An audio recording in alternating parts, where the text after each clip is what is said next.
நாவில் உரைப்பாய் கணபதியே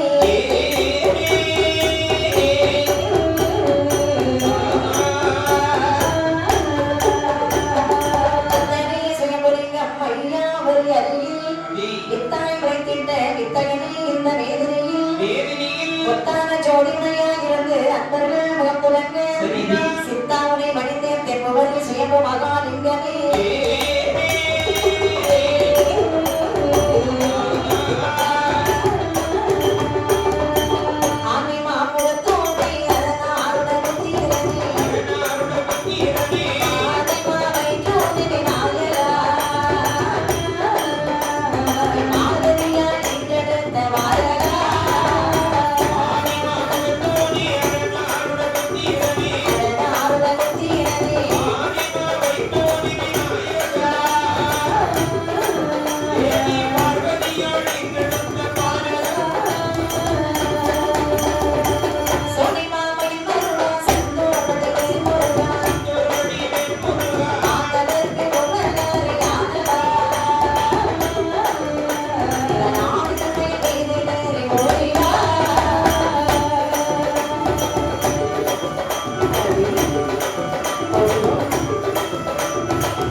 கலைகளில் இந்த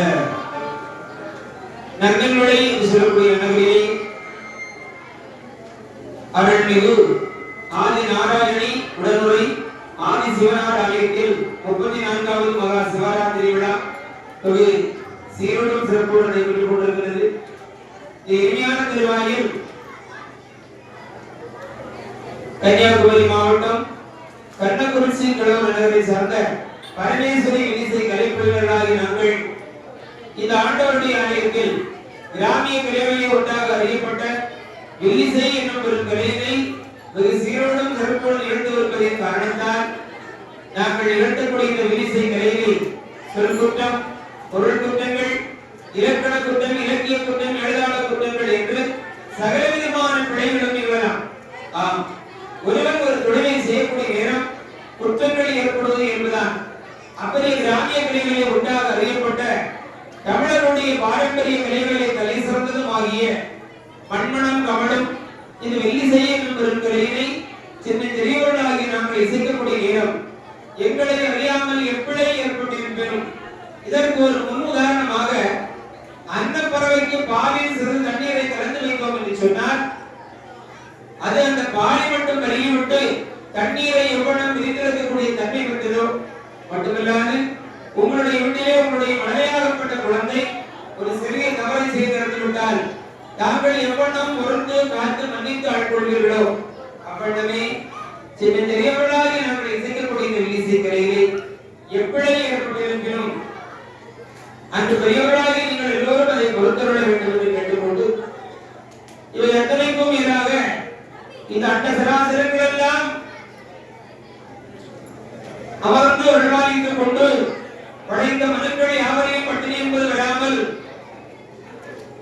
தாயத்தை போன்று அரவணைத்து ஆர்ப்பரித்து இந்த உலகத்து உயிரிழந்தவரையும் தன் உயிராய் தான் படைத்த மக்களை எல்லோரையும் தான் பெற்ற மக்களாய் பாவித்து எங்கெங்கிலும் போகக்கூடிய இடங்கள் எங்கெங்கிலும் அமர்ந்து அருள்வாளித்துக் கொண்டிருக்கக்கூடிய என் அப்பனாகிய ஆண்டவன் ஆதி சிவனாருடைய பொற்பாத மேல்மை தொட்டு கடையூட்டி கொண்டு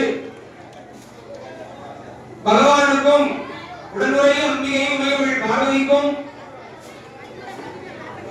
திருக்கல்யாண சமேதராக பார்வதி அம்பாளுடைய திரு கல்யாண வரலாறு என்று சொல்லக்கூடிய பகுதியினை இந்த விழிசை மூலமாக நாங்கள் வளர்ந்ததற்கு ஆயத்தமாக உள்ளோம். ஆங்காங்கே இருக்கக்கூடிய ஆன்மீக நெஞ்சங்களும் ஊர் பெரியோர்களும் தாய்மார்களும் மாணவ செல்வங்களும் அனைவரும் திரண்டு வந்து ஆலயத்திலே அமர்ந்து அமைதி காத்து இந்த விழிசை கலை நிகழ்ச்சியினை கண்டுகளை தூய்மாறு உங்களை விழா நிர்வாகிகள் சார்பாகவும் மட்டுமல்லாமல் எங்களுக்கு முன்பதாக மிகவும் சிறப்பாக விழிசை கலை நிகழ்த்திய கிராமிய கலையினுடைய அந்த சாராம்சம் குறையாது அதை சற்றேனும் உண்டான அளவு அந்த மண்வாசனையோடு அந்த விழிசையை தொகுத்து வழங்கிய அன்பு ஆசான் மதிப்பிற்கும் மரியாதைக்குரிய திரு வி. ஜெயக்குமார் அவர்களுக்கும் இந்த நிகழ்ச்சியினை எங்களுக்கு நாங்கள் இங்கே சிறப்பாக ஏற்பாடு செய்த அருமை அண்ணாச்சி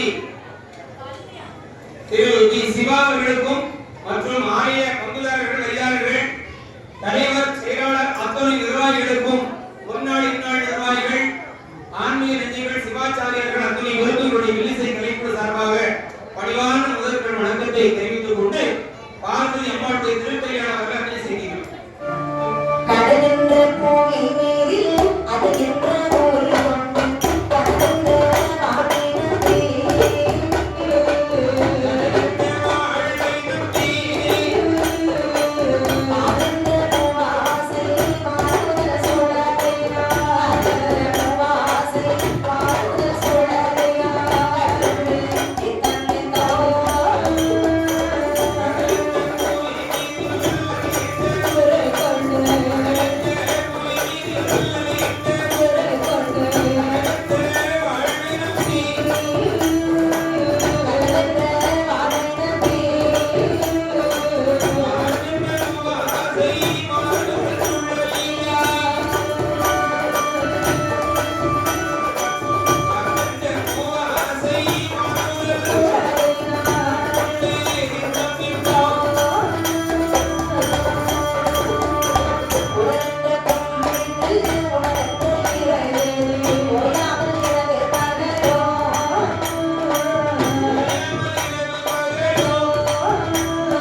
பிரம்மனுடைய இடதுக்கால் பெருவரையும் விளக்கினாள் வேதவலியானவள்.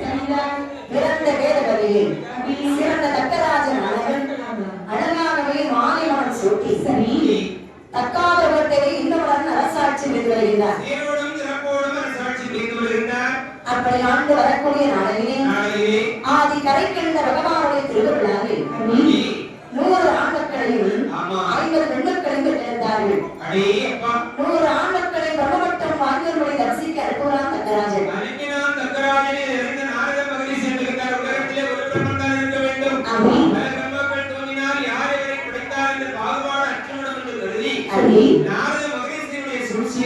சூழ்ச்சியாலே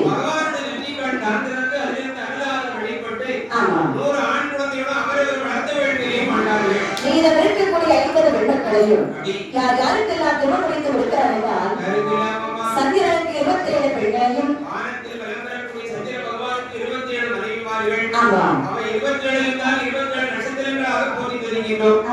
ஆசிய மனிதனுக்கோ 13 பெண்கள் தருவென்று சொல்லக்கூடிய மனிதனுக்கு 10 பெண்களுமாகவே திருமணம் செய்து முடித்தார். அப்பா அப்படி திருமணம் முடித்து சரி என்னுடனே வாழ்ந்து வரக்கூடிய நாளையில் தக்கராஜனாக நினைக்கின்றார். என்ன இருக்கிறார் 150 குழந்தைகள் இருந்த போதிலும் தன்னை அப்பா அப்பா என்று அழைப்பதற்கு ஒரு குழந்தை செல்வம் இது என்று சொல்லி இந்த தக்கராஜனாக என்ன செய்கின்றார்?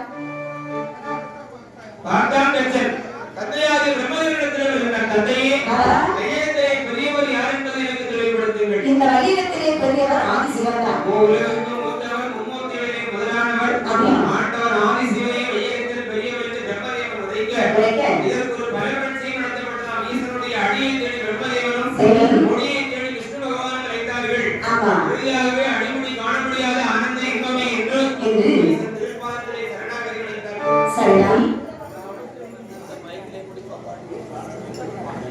திருப்பாதத்திலே சரணாகதி அடைந்தார்கள்.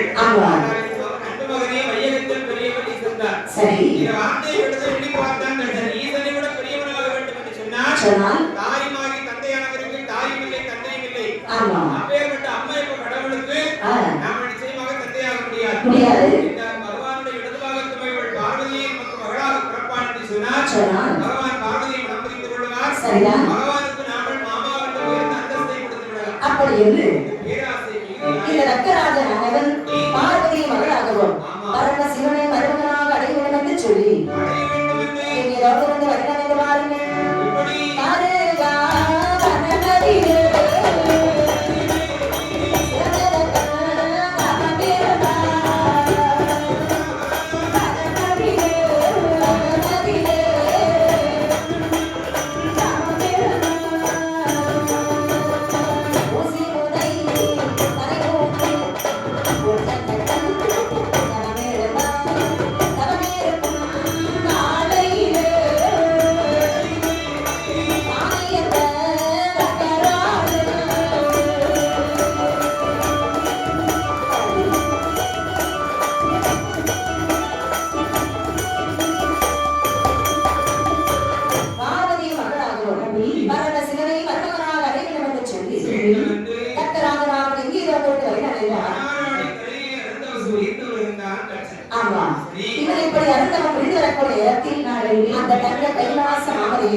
பகவானும் பார்வதியும் எளிதாகவே அரசிருக்க பகவானுக்கு நடந்தவர்கள் என்ன வேலை என்றால் படைத்த ஜீவன்களுக்கு பணியிடக்குவதுதான் பகவானுடைய வேலை.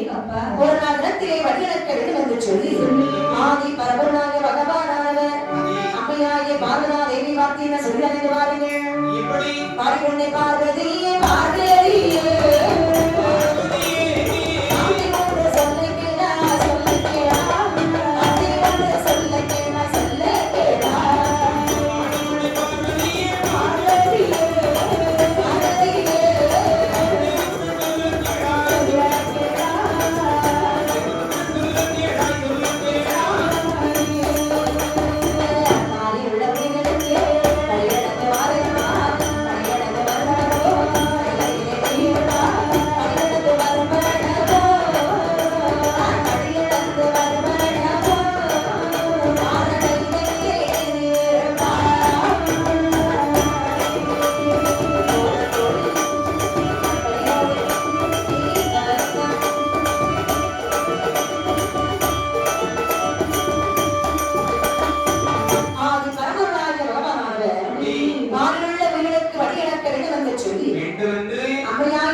படியிழந்து விட்டு வருகின்றேன். உலகத்து உயிர்களுக்கெல்லாம் படியிழந்து விட்டு வருகின்றேன் என்பது பகவானுடைய படியிழப்பை எதிர்நோக்கி காத்திருந்த பாரதி அட்சய பாத்திரத்தை களமெடுத்து கொடுத்து சென்று வாருங்கள் சுவாமி என்று வழி அனுப்பி வைத்தாள். அதன்படியாக ஆதி பரம்பொருளாகிய பகவானானவர் உலகத்தில் உள்ள அனைத்து ஜீவராசிகளுக்கும் படியிழக்க வேண்டும் என்று சொல்லி எப்படி படியிழந்து விட்டு வருகிறார்கள். நாளை நல்ல திரையேடு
எப்படி கடிதம் நிறுத்தி வருகிறார் என்று பார்த்தா எப்படி அம்மா நாளை நல்ல திரையெடுத்து நானும் படியிழந்தார்.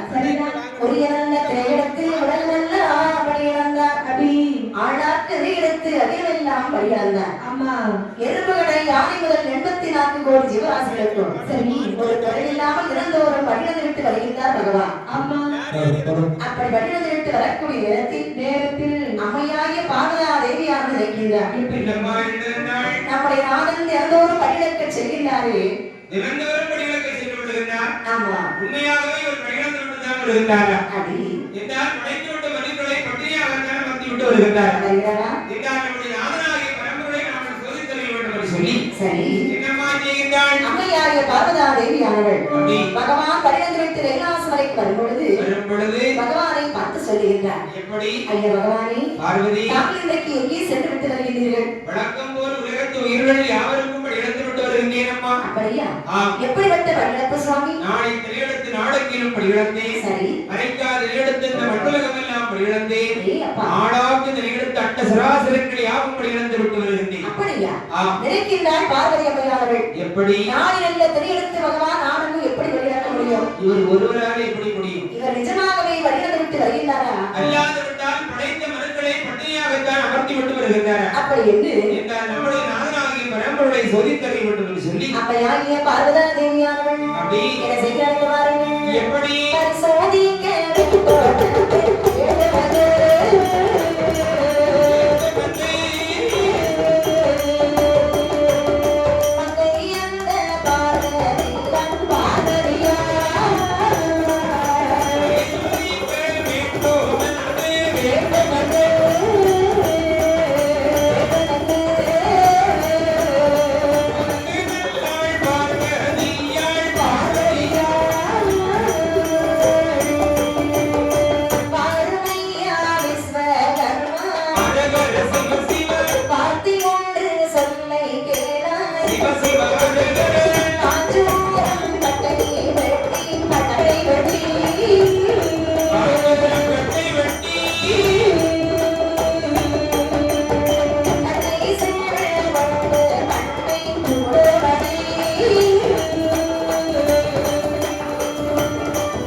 சோதிக்க பார்வதா தேவியானவள் யார் அழைத்து என்ன சொல்கிறார் என்றால் தேவரட்சனாகிய விஸ்வகர்மாவை அழைக்கின்றார்.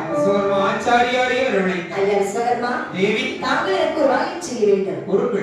காஞ்சோர் கட்டை வெட்டி கட்டை சிமிழானது உண்டு பண்ணி தர வேண்டும். அதன்படி விஸ்வகர்மா என்ன சொல்லக்கூடிய ஆச்சாரியார் ஆமா காஞ்சூரம் கட்டை வெட்டி கட்டை சிமிழ் கோடு ஒன்று உண்டு பண்ணி அதிலே ஒரு திருக்காணி இட்டு முறுக்கு என்று முறுக்கி உமையவள் பொருத்தரங்களிலே ஒப்படைத்தார். வாங்கி அந்த பார்வதி அம்மையார்கள் அம்மையாகப்பட்ட பார்வதி 2 சித்திரங்களை பிடித்தாள் சிமிழ்முட்டியை அடைத்து வைத்து தான் கட்டியிருந்தாலே முந்தானை சரி முந்தியனை முடித்து எக்கடுக்குள்ளே சொருகி வைத்தார்.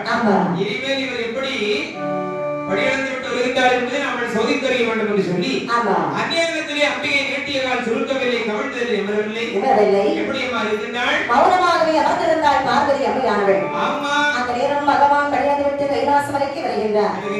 அம்மையாகிய பார்வதா தேவியானவள் எப்படி அமர்ந்திருக்கிறார் என்று பாருங்கள். எப்படி அதனாரை கண்டபோது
எப்படி அமர்ந்திருக்கிறார் என்றால் அதனாரை கண்டபோது அடிவணக்கம் செய்யாமல் சிவனாரை கண்டபோது சிறந்த பூஜைகள் செய்யாமல் பகவானை கண்டபோது பாத பூஜை செய்யாமல் மௌனமாக இருந்தாள் மங்கையல்லாள் பார்வதி. ஆமா எம்மா எந்த இடத்திலே பகவான் படியிடப்பை முடித்துவிட்டு கைலாசம் வரும் திருவாயில் பகவானை கண்ட மாத்திரத்தில் ஓடோடி சென்று வரவேற்று பாத பூஜைகளை செய்து பணிவிடைகளை ஏற்றுக்கொள்வாள். ஆனால் எல்லாவற்றுக்கும் மாறாக அண்டை இடத்திலே அம்மையுமையவள் பார்வதியானவள் நீட்டியவாள் சுருக்கவில்லை, கவிழ்ந்ததிலே நிமிரவில்லை, மௌனமே வடிவாக காட்சி தருகின்றார்.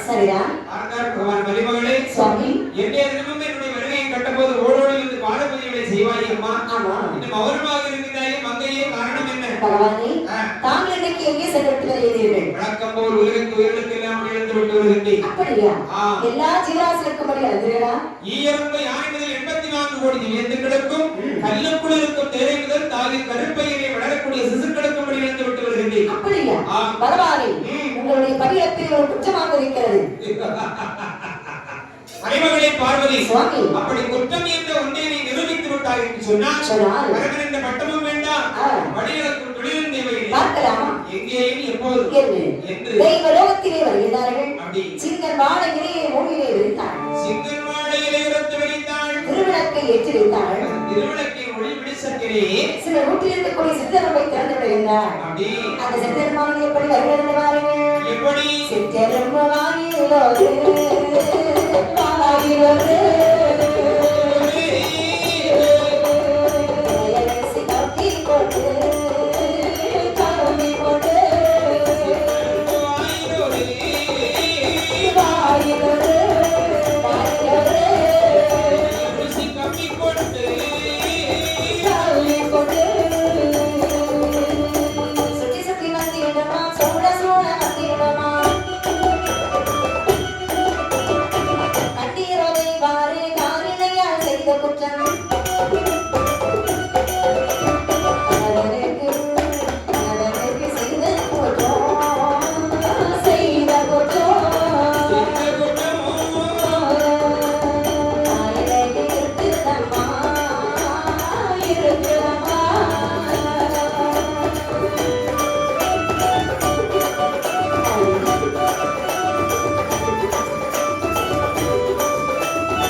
திருவிளக்கை ஏற்றி வைத்தாள். நூற்றில் இருக்கக்கூடிய சித்தரம்பை திறந்து விடுகின்றாள்.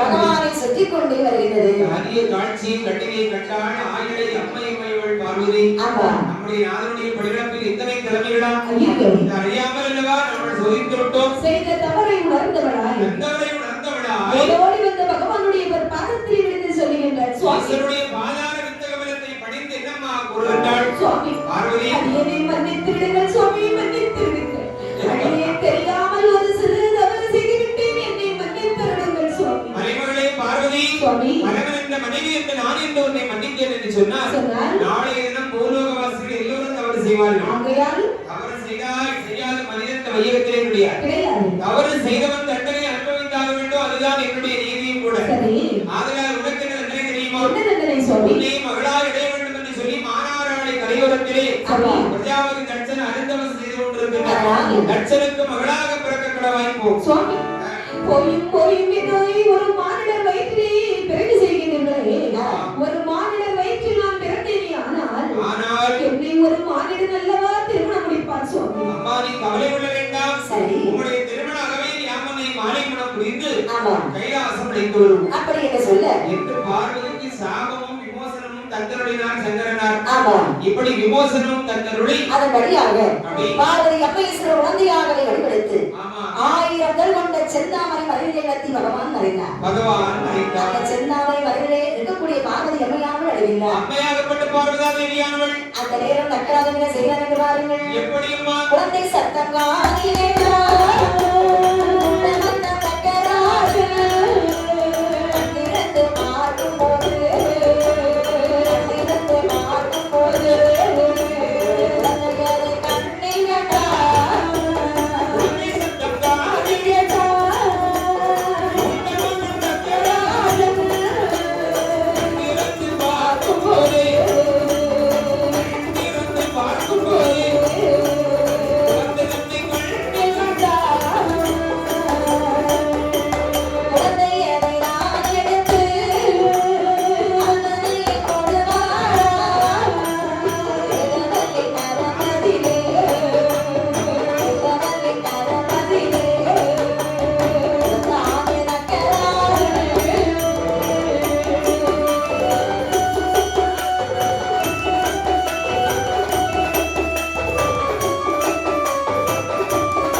கண்திறந்தவன் பார்க்கக்கூடிய இடத்திலே அருந்தவசம் புரிந்து கொண்டிருந்தான். பிரம்மநாமம் ஓதி யாவரத்துக் கொண்டிருந்தான் தட்சன். ஆமா கண்ணை திறந்து பார்த்தான். செங்கமலத்திலே பெண் குழந்தை தவழ்வதை கண்டான்.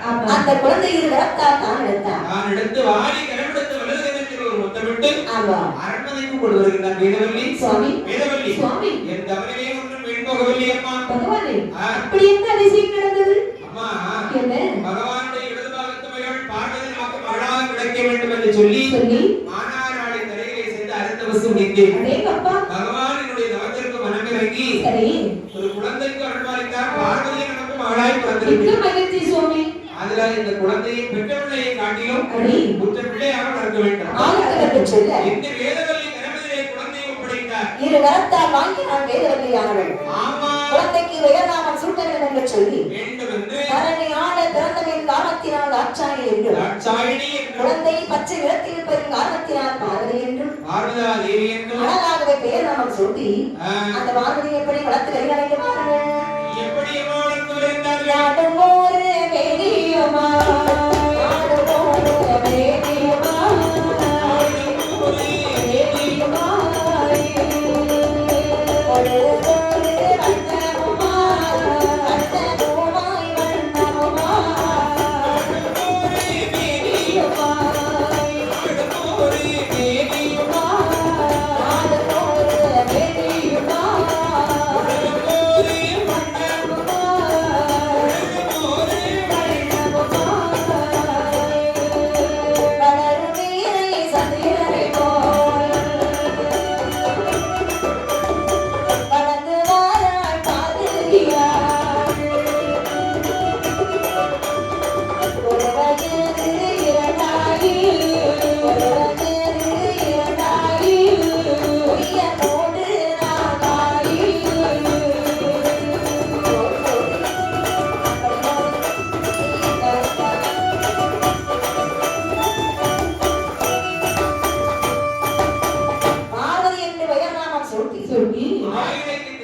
பெயர் சூட்டி மாதா தேவியார்கள் எப்படி வளர்ந்து வருகிறார் என்றால் அப்படியுமா வளர்ந்து வருகின்றாள். நாள் ஒரு மேலையும் பொழுது ஒரு வட்டமாக வளர்ந்து வருகின்றார். வளரும் வரை சந்திரனை போலே வளர்ந்து வருகின்றாள். வளர்ந்தங்க சேவோனி வளர்ந்து வரக்கூடிய நாளிலே ஒரு வயது இரண்டாகி வேர்மோடு நான்காகி ஒன்றான திருவயதில் முடியிறக்கி காது குத்தி சரிதான் நான்கான திருவயதில் நடந்து நல்ல விளையாடி பாரதிக்கோ வயதோ 5 வயது ஆகின்றது.